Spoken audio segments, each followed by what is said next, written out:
moderation here. If you see a little kid, watch it, but little kids. Yeah. All right. This is, I think, now part 4 for the recording portion. This is the Lake Effect Poetry Sunday Fun Drive, and the next half hour has been purchased by Skylark Bruce, who, by the way, was a member of last year's team.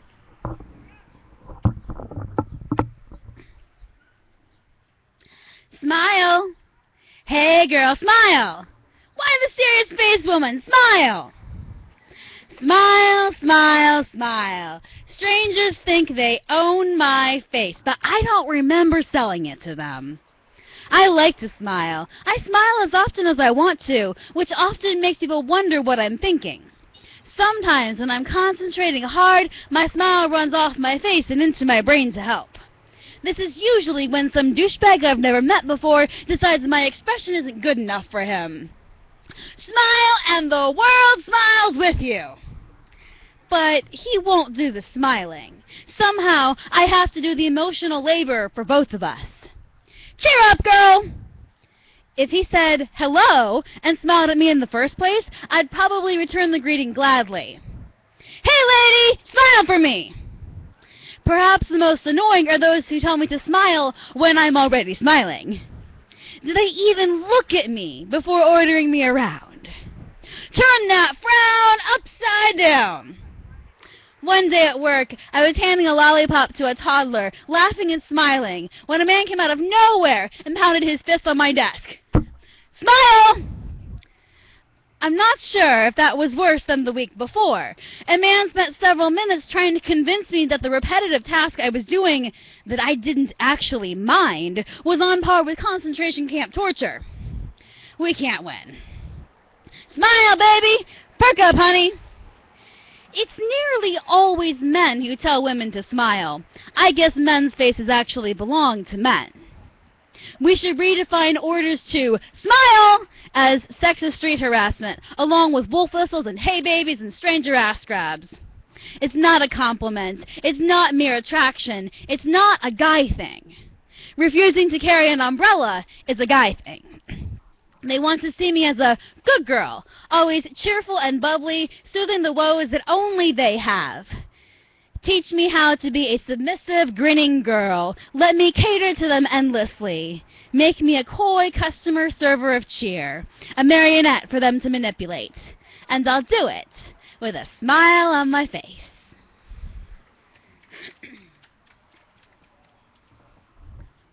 He wanted to live surrounded by beauty. He didn't find it in the mirror. He didn't find it in disappearing family. He didn't find it in health, though malignants found him and tried to beat him down. Tumors winched his legs together. They couldn't gloom his toothless smile under an old ball cap, declaring him a union man. They couldn't stop his gnarled hands from outfitting his electric wheelchair with something new each week. Harold rumbled into the community meal in the park. Barbie dolls in shiny dresses and bikinis hung from the corners of his homemade umbrella. Harold, are these your girlfriends? Nope, Harold beamed. They're my guardian angels. Too bad Mattel didn't make a Robin Hood Barbie, a vigilante to pillage their ample coffers for Harold's hospital bills. A shabby senior discount apartment passed for his home. When he wasn't in the hospital, Harold never missed the Sunday meal in the park. Barbie dolls, Christmas lights, and streamers adorned his chair and attachments. Denim coveralls masked his depleted skin and over-medicated body. Guardian Barbie, I wish Harold may, I wish Harold might, have no pain at all tonight. We cooked lunches to soft, barely chewy perfection. Harold was hardly the only guest with dental issues. Wheelchairs go first! Come on, man! Move back! Harold would need extra time with ill-fitting dentures before the hot meal ran cold. Then came September, and Harold didn't. His apartment building neighbor said Harold had eaten his last supper. Hang a Barbie from your umbrella, call it an angel, and remember to let the wheelchair people eat first.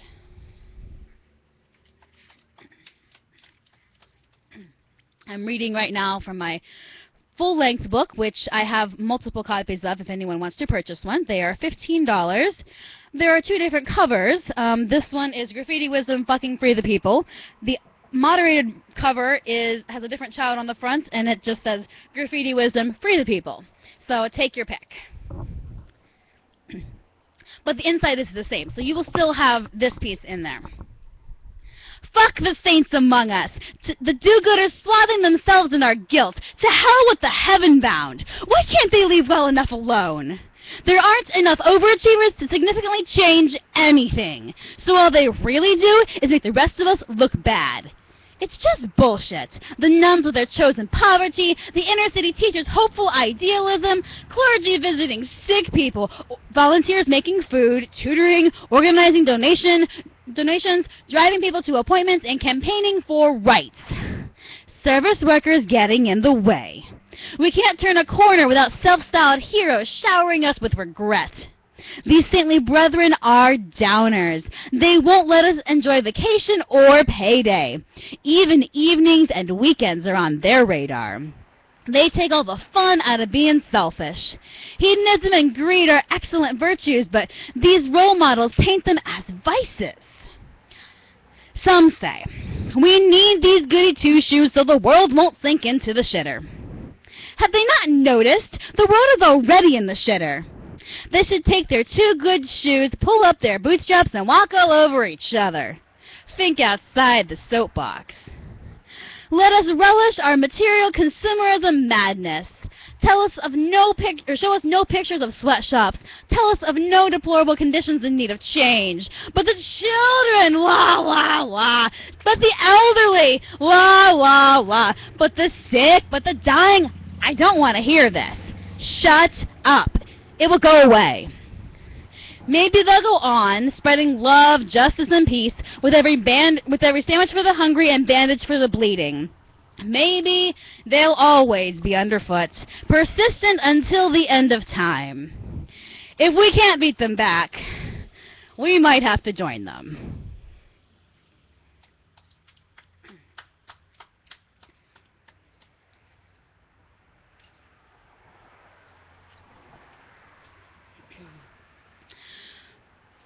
One day only, all sales of my books, both the full-length book and this chat book, I will give half of the sale price to the team. So anybody who buys a book, I will of course sign up for you, and $6 or $7.50 goes to the team, and the other half goes to cover my costs. So buy the book, or multiple books. That works too. We evolved from birds, you and I. We came up through their throats with a hoo, hoo, and a chickadee. We are flesh and musical tone. Some tried to separate us in fits of militarism, religious zeal, or apathy. When your children are born, I'm the lullaby, say goodnight. Before they can say good morning, I am mana-mana, do-do-do-do. I train children to remember. 1, 2, buckle my shoe, and that this is the song that never ends. Grade schoolers all fall to pieces. Fatty, fatty, 2x4. Mothers kiss away falling tears and hug whisper soothing ballads. How much do I love you? We are conjoined, never parted. You filled me with silly clowning, let me tell your enduring love, and grimace in your heart-strung grief. I have cherished you, your voices and interweaving instruments, swelling breath upon breath, mingling hydrogen and oxygen in treble and bass. Celebration! I am Willow River Movement in your guided meditation. When you cannot lift up your head for the weight of stinging loss, I am the somber, reverent dirge, carrying you through life's sorrow. This is the song that never ends. Through all of this, I held you up, while daily you drag me down. I desire to disown you. I would slice away and sever your clenched, unholy vocal cords from my measures and melodies. No onslaught of optimism. I clinked in the chains of another carnage, each bloody note dragged in the dirt with the corpses you called other. When you filled me with ignorance and your dagger-headed hatred, I so longed to be rid of you. You goaded your young sisters to dance to the beat of their own degradation. You made your black brothers eat strange fruit with strange ropes and coils. You ignored your wield, blinded, deaf. I bear the weight of my own sound. I recall each generation, their haunting chants and grim echoes. This is the song that never ends. Justice, not countless choruses, it is all too familiar. I would wrest my rhythm from you if my death would end your bloodshed. This is the song that never ends. We came from the birds, you and I. Any more, I wish I had stayed in the sweet song of the sparrows.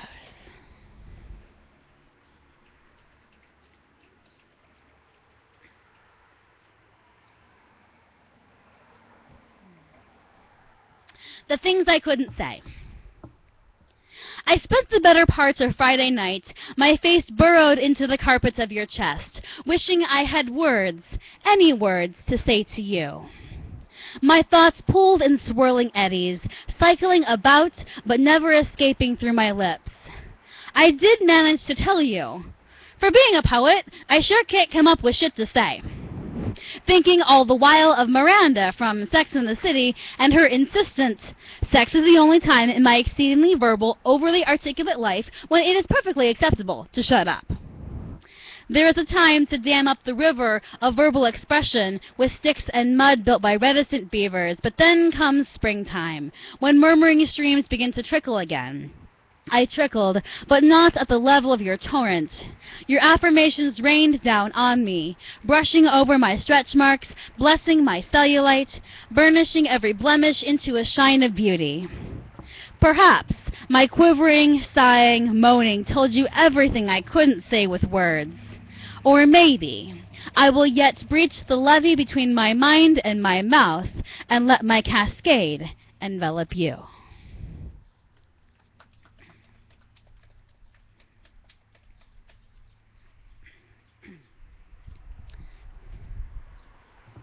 I'm packing for a guilt trip.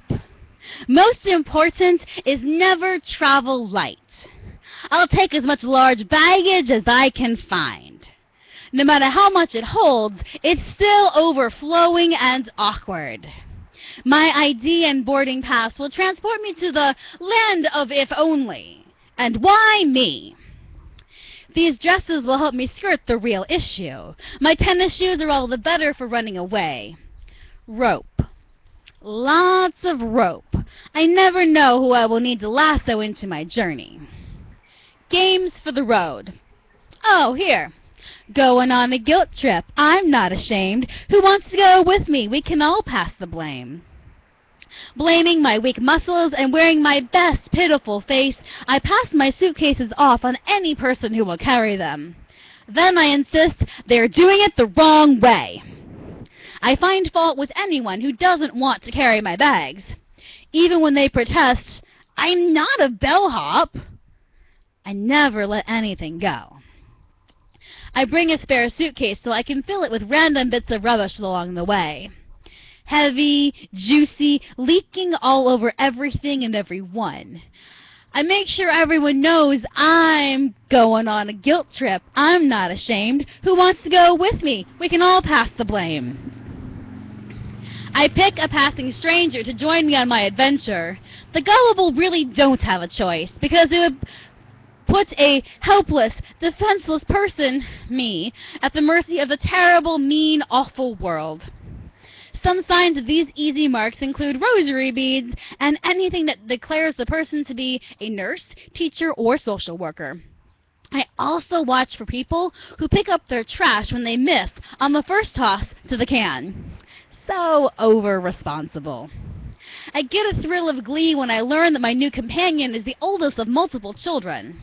More so if their parents, spouse, or siblings are alcoholics. When I have my new buddy, I don't need a wallet. My enabling friend will pay for my meals and other trifles if I just act pitiful enough. When I find someone more codependent to accompany me, I pit my new friends against each other. Isn't this fun? The winner is the one most committed to me. When someone asks how much longer my trip lasts and hints they would like to be on their way, I keep them guessing guiltily. I say, I've been abandoned and lied to so many times, and I just couldn't bear it if my new friends left me too. If necessary, I clutch at my chest and wheeze, all for effect, 'cause I'm staying on a guilt trip. I'm not ashamed. You both went with me. Now go and do the same. After a while, it's time to send my guilt trip students on their own journeys. I slip out somewhere and leave them with my oversized luggage. They search frantically for me for a time, but then they realize, even without me, they must carry on my legacy. They open my bags, my garbage spilling onto their shoes. Mesmerized, they start foisting the bags on others. Like mine, their guilt trip has a beginning, but it has no end. I'm going on a guilt trip, and I have no shame.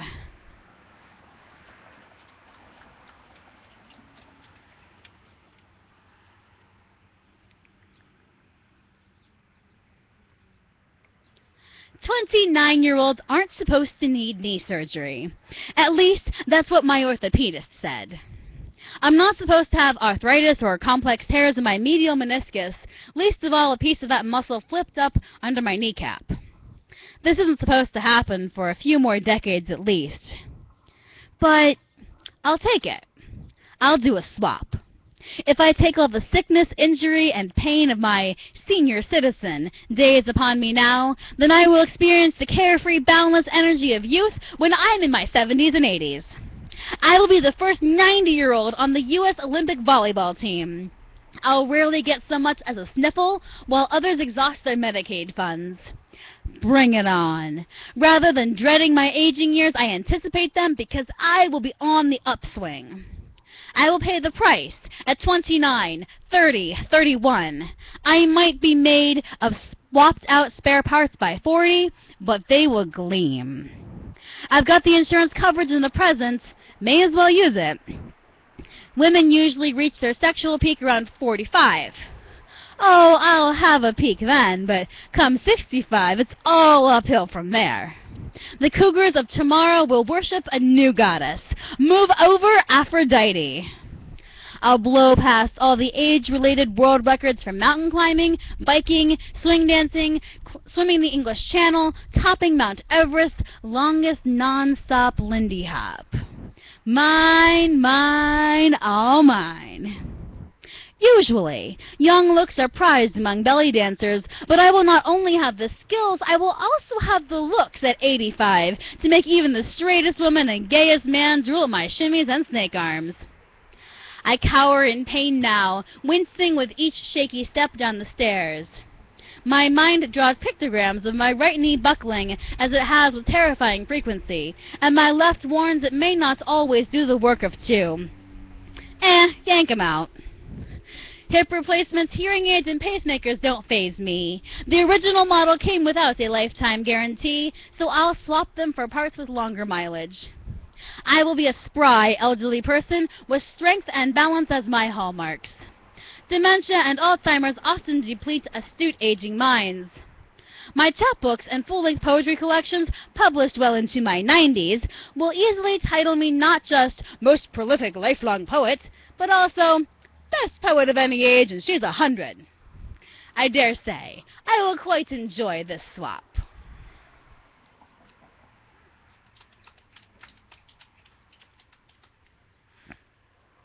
This is the title poem for the book. Fucking free the people! Big white letters scrawled in dripping spray paint across the back wall of my church. The graffiti scribbler probably hasn't heard of progressive Christianity. Most in my congregation are battle-scarred refugees from evangelical confirmation camps, bearing fresh wounds from weekly rounds of condescending Jesus metaphors. We shudder, seeing the slumped shoulders of the next generation, our backs only recently straightening up after releasing the load of judgment. Fucking free the people? Hell yes. Free us from the vice grips of fear-based sacrificial atonement, when historical Christianity rarely traveled just one improbable, reproachable path. The only thing narrow about Jesus' way is the difficulty the rich and powerful have in following it. Our society's wealth makes so many incapable of sharing the welcome the man from Nazareth extended to the poor, sick, and outcast. But we will find each other. We will heal one another. Fuck, we will free the people. We will free the people from dogmatic creeds and top-dog televangelists, obsessed with the brand name on someone else's holy book and worrying we distribute too many condoms and not enough chick tracts. My confession of faith is a declaration that our untamable God will not be shoehorned into a box the size of a hymnal, pulpit, or megachurch stadium. When I repent, it is not for people I have fucked, contraceptives I have swallowed, or cleavage I have displayed. I do not confess guiltily to having questions and doubts about my faith because the source of love would never chastise someone for pondering why.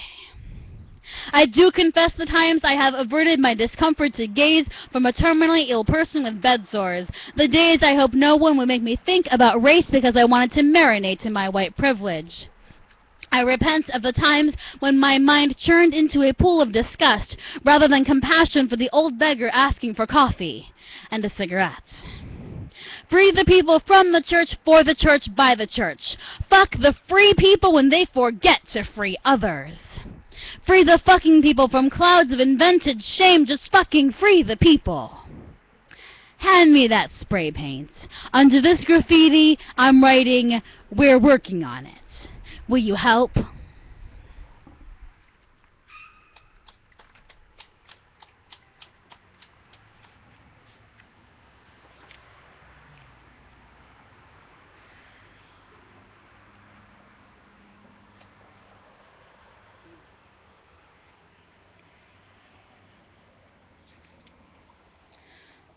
Okay, yes, this was last year's book. This one is $6. And like the full-length book, it also has a different cover if you are not comfortable with the full title here, which is I Wish I Had Shit My Pants.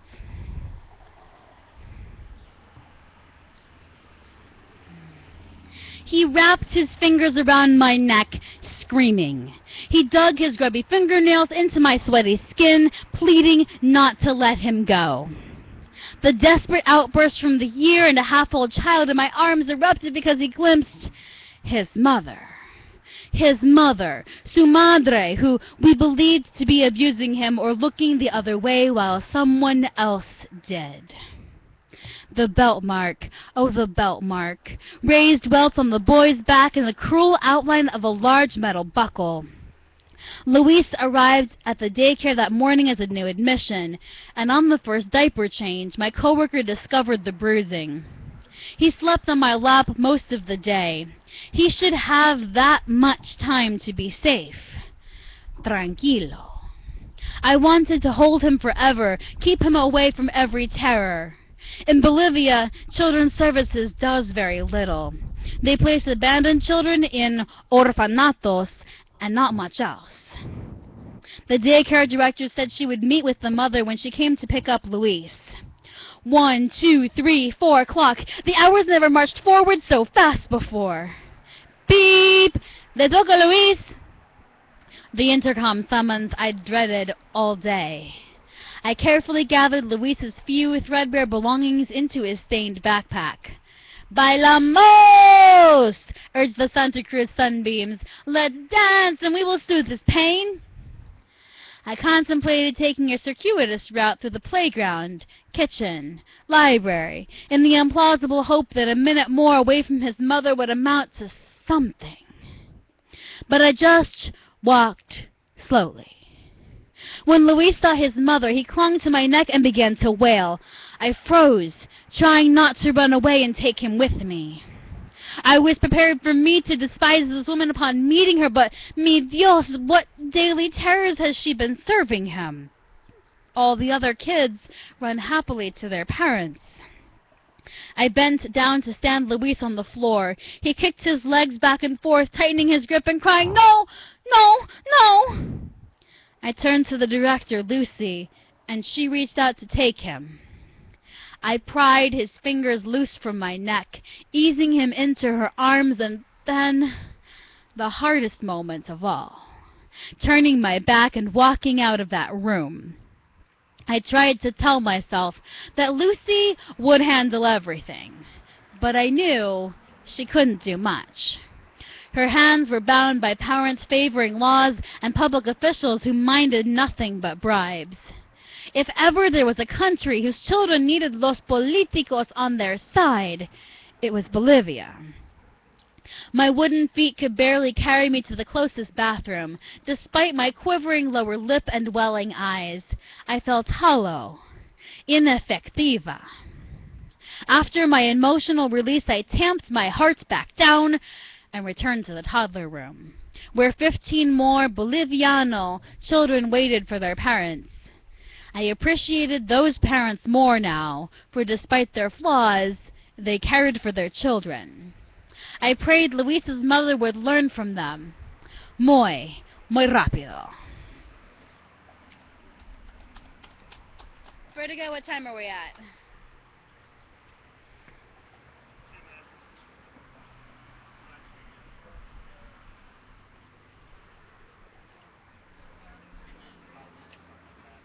Okay. Sorry? Yeah. Okay, so I'll keep going until either I get tired or voice gives out or somebody else is like, "Hey, pick me!" Okay, well, he leaves whenever I do, so. Some people are born poets.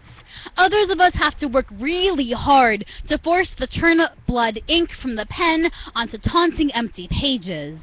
I've met people who I swear scooted backwards out of the birth canal just so they could pulsate a bit longer with their mother's heartbeats echoing through a contracting chasm of amniotic fluidity. They took the direct path to indirect imagery. But my voyage away from sterile, logical anonymity took longer. Know thyself first, and through your poetry everyone shall know you. These born poets spoke their first words in the form of a haiku. As they progressed, their parents declared to friends, "Your kid speaks in full sentences. Underachiever, mine speaks in sonnets." My earliest writings evoked such lifelike phrases as, "We went to church today. Then I weeded the garden." But when the summer moon finally leaned in my bedroom window and trailed her beams across the end of my bed, she left behind a slow-acting ancient dust. The speck I carried with me unconsciously, like belly button lint and toe jam, a fleck of yeast so small I didn't know it could rise, until it went bursting over the edges of the baking dish, sizzling on the bottom of the oven of friendship, and roasted with repeated invitations. Every batch of attempted poetry a tiny bit better than the last. Some smoked into oblivion, others undercooked and raw. Cooking a loaf of poetry requires numerous ingredients, and one day I might just get the proportions right.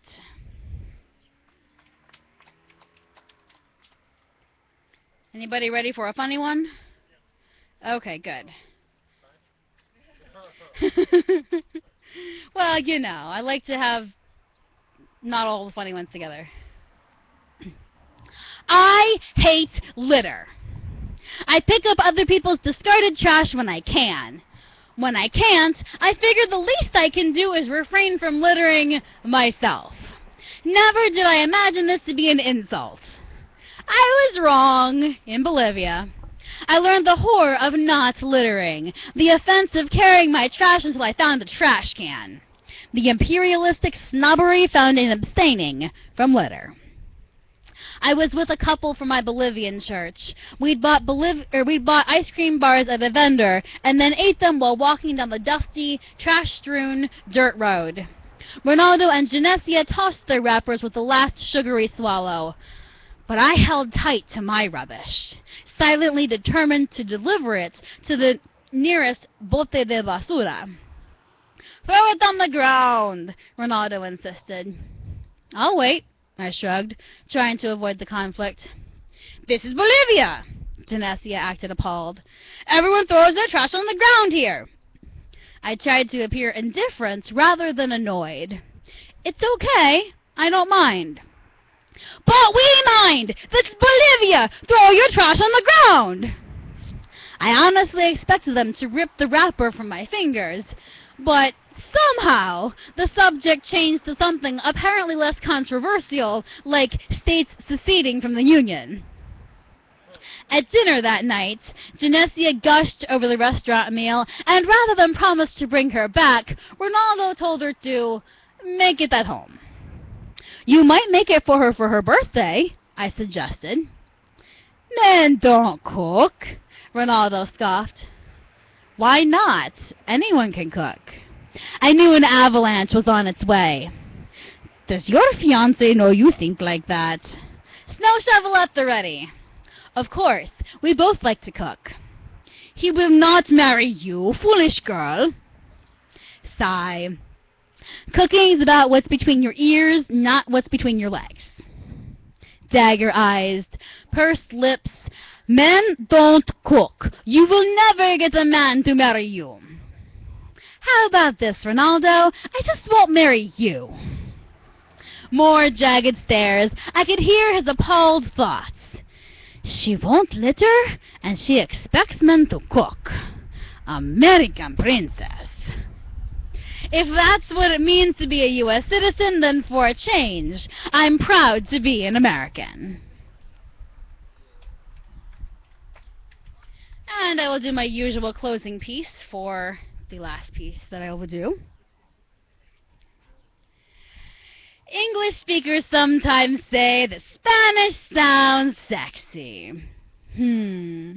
Mi inodoro se explotó y hay mierda pegado en todas las paredes y el piso ahora. Would the shape of the words remind you of longing looks and furtive kisses if I told you in English? My toilet exploded and now there's shit sticking to all the walls and floor. Only if you're fucking a plumber. It's a lot easier to let loose in bed when it's Dulcita, tus senos parecen grandísimos cuando estás encima. Instead of, sweetie, your tits look huge when you're on top. Try it sometime. Embrace your querido, give him a long beso, and when she puts her hand on your pantalones, suck in your breath and respira. The contours of your lover's form rise to meet your intertwining selves with a soft purr of the rolled R. Oy, amante, Dios mío, sí. The beams of the full moon washing in your bedroom window do not waver or blush. They, too, are intoxicated on the swell of Hispano-Hablante ardor. Now, Spanish rolling off an attractive person's tongue is no guarantee of pasión sexual. The dimming allure might result from a refusal to use lubricación, or someone who cannot fathom anything other than la posición misionaria. But hey, the Spanish worked. It got you into bed with this person in the first place. If he can't find your vagina with his pene, that's on him. And if her lengua has a hard time with the clitoro, maybe she needs more educación sexual. Cójame, jódame, chingame, fóllame. Come on, they all sound better than fuck me. Not that there was anything wrong with fuck me, it just lacks certain vowel sounds. Maybe it's discriminatory to fellate by phonetics or to grope by linguistics, but is it any different than being sapiosexual, turned on by intelligence, when the utterances that get you hard and wet are words like circumnavigate, portend, circuitous, eviscerate, indefatigable. What makes sapiosexual more respectable than Espanol sexual? Think on that, and then find me a super intelligente persona who speaks Spanish. For those who did not hear, I have copies of my book for sale, and today only, if you buy a copy of my book, half of the purchase price goes to the team. So $15 for the full length, $6 for the chapbook, and half of that goes to the team. Thank you.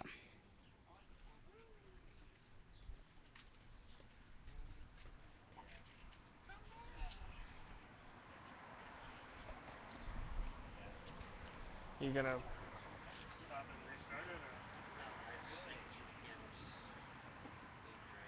I normally have the camera further back. Okay. Didn't have my USB extension. I have none of my books with me. That's okay. You don't need to buy them anyway. You can buy them on ReadyNights.com if you want to. Feeling kind of low-key. This one's called Smear the Queer. It's kind of a non-fiction piece. Rage flowed through my 16-year-old veins, fueled by testosterone, verbal browbeating, and vampire mythology. Smear the Queer had one rule: cream the kid with the ball. Sometimes I bashed the kid with the ball. Sometimes I took the ball and dared them to try to smear me. We were Boy Scouts, an organization only recently joining the human race by accepting boys of non-conventional romantic desires, but still not the leaders. Back then, I heard no talk of equality, only whispers of lusty leaders and their boy wonders. I had my suspicions, but no proof. I had both witnessed and experienced the attention of the Bear, a man who wore a full but well-trimmed beard and occasionally inappropriate shorts. And while he never molested me, there was the time he attacked me when I lay in my sleeping bag in an Adirondack trying to cling to a few more minutes of sleep. It didn't feel sexual at the time, and my desire to overcome even bound in the sleeping bag was strong. More often than Smear the Queer was Capture the Flag, and sometimes we removed the L. Depending on the campout, the game was more or less violent. I once slammed a kid I was wrestling or defending my flag from, or trying to capture his. While he was winded, I stepped on his chest and over him. These were the rules. You did what you were told during the day, tying knots, solving elaborate puzzles, pulling sleds, setting up camp. At night, you fought, literally and figuratively, in the name of heteronormality. We branded our targets as queer or fag. We overused the word gay both in displeasure and as an offhand derogatory term. I'm so gay and gay is happy. But none of us really were. 15 years later, things have changed. Slowly. When I play similar games with my nephew, it is Smear the Deer. I impress upon him that men can love one another without being gay, and even if they was gay, that's okay too. I'm proud of the Boy Scouts for allowing homosexual boys in their troops, but I realize there are generations and generations raised on Smear the Queer. Until the merit badge sash comes off our eyes and crosses their hearts again, until they follow 4 of the Scout laws, the Scout is helpful, friendly, kind, and brave, there will be a lot of fighting left to do.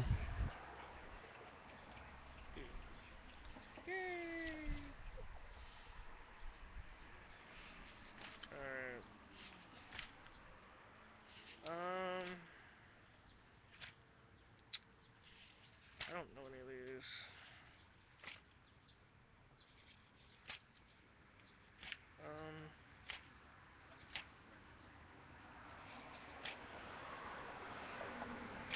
Sorry, I'm looking. I'm not sure what I want to read today.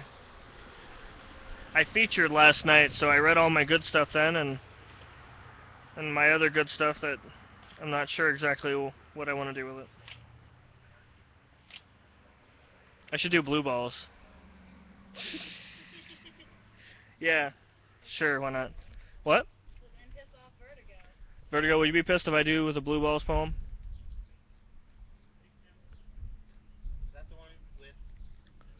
The Bluebells poem. Just think about it. It's Really? Okay. Okay. Yeah, that one is not all that great. So go ahead. okay. Thanks. Just don't do the one you did. All right, I won't do that. I won't. I need to fix that one anyway, but I just haven't got around to it. All right. 2 hours into full-on passionate grinding, sharing a single bed, skin to skin, kissing, touching. My member is erect as she tentatively caresses me. Her magnificent, firm breasts with huge, dark, glass-cutting nipples. My hand alternates between hard and fast clit rubbing and fingers delving into her. I am marble with 1,000 shivers with every touch. I whisper in her ear, I want to make love to you. A condom is discreetly concealed in my left hand as I rub her to explosive orgasm one more time. As her heart rate lowers, she replies breathily, I'm not ready. I nod and kiss her deeply. I understand. I really do. I snuggle up against her and she sighs contentedly into me. My penis is crying out, but the divide between brain and cock is never so wide as when experiencing sexuality. They simply speak different languages. My cock firmly states, we need to come. You don't know what's going to happen if we don't come. All my brain hears is, I'm a dick, and all I want to do is fuck, fuck, fuck, with no regard to feelings. My penis insists, no, really. Ask her if she'll help you out. Ask her if she wants to watch you do it. Just excuse yourself and rub one off in the bathroom. Just do something. My brain says, shut up, penis. I don't want to miss a moment of this beautiful girl in my arms. Go to sleep. My penis shakes his head. Don't say I didn't warn you. But the brain wins out. And I sleep. I am awakened by an alarm ringing in my testicles. Blue-clad, clapping cymbal monkeys have attacked and are squeezing my sensitive bits. My lover is fast asleep, so I am politely withdraw my arm from under her head and tiptoe to the bathroom like a cowboy after an ungodly long ride. I close the door and turn on the light. Tender, testy touches reveal throbbing veins. Each slight adjustment is a ball-peen hammer with a thumbtack glued on. Tears sting my eyes, but I'm careful to stay quiet. I touch my now disinterested penis. No reaction.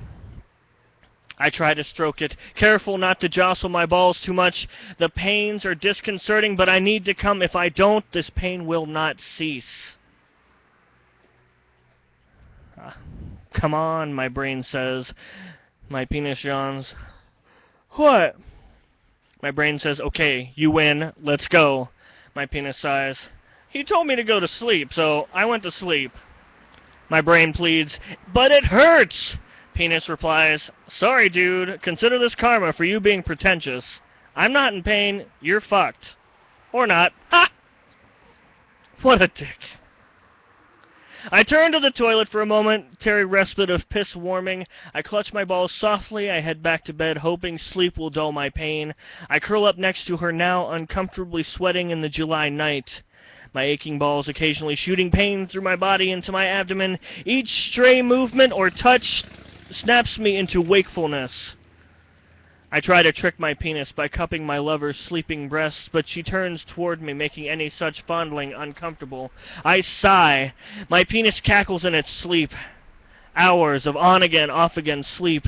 I roll out of bed. I kiss my sleeping lover after putting on my clothes again. She doesn't wake. The 2-mile drive home hits every bump. I try a warm shower, only momentary relief. I lay in my bed. The throbbing has not ceased. I think about the night. I try to remember how it felt to kiss her, to touch her. My penis awakens. With hope in my hand and hope in my heart and cock in my hand, I stroke. Yes. Ah! Yes! Please! Ow! Oh! Please! Ow! Almost there! Ah! Oh! So good. My balls still hurt.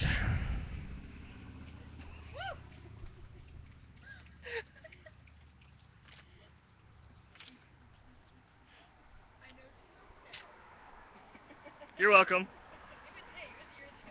No, it wasn't her. No, it wasn't. It was not her.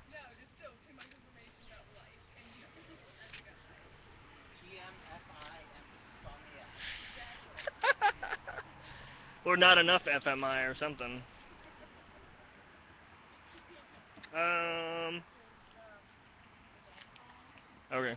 Yeah. That's why I wrote that poem, because of that yeast poem. It was not a fun night. Um. Looking for a not sexy one. Hmm.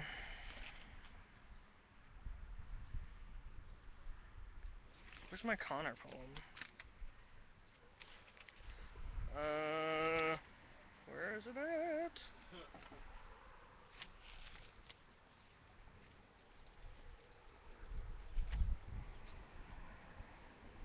Um, Connor poem, where are you?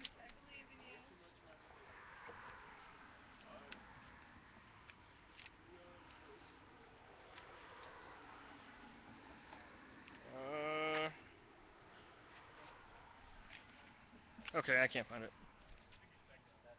Alright, I'm gonna read. Alright, these are all foreign poems, so they should be fun.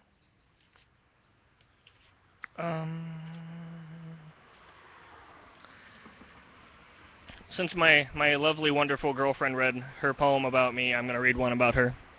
This is a ghazal, it's called See. Open your eyes so that you may now see. Eyes are blinking, shrouding, I cannot see. We walk along the beach, arm in arm, and footsteps match our feet. They wet in the sea. Te amo mucho, amor, tú eres la única persona por mí. See? The dawn breaks and illuminates our lives. You said you said poor was okay. No, I didn't. You did. When I brought it up to you, I was like, alright, fine. Te amo mucho, amor, tú eres la única persona para mí. See? The dawn breaks and illuminates our lives, spreading through the valley so we can see. Trees grow stable, strong, expansive, and free if enough shit is packed around the seed. Cloth breaks instead of rips. It is armor that protects until shattering the seams.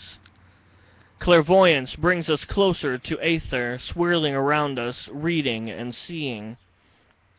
The last thing at night, you undress for me. You make life as real as I need to see. That's all.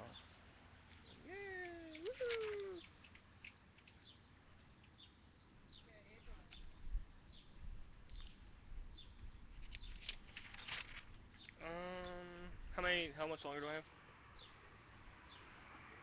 Huh? Okay, I'll do one more. That's it. This one I usually close writing night shows with. I like to read it. I read it yesterday, but who cares? Starts with a quote. I don't share a lot of joys because, well, I'm an artist. J.T. Buck. There is no doubt pain can produce good art. The folly comes when pretension dictates only those who suffer can be good artists. As William Blake discovered that joy abates the darkness and can bring an expression unlike any other. That is not to say art created in joy cannot be profound. Shun the joyfuls not simply because of what they create. You are never required to share your joys, but you are always given an opportunity for them. Pain can be too much to bear, but suffering is a choice. Just smile again. The world can be painful, dreary, or gloomy, but art from a serene place will stave off doom. Thank you.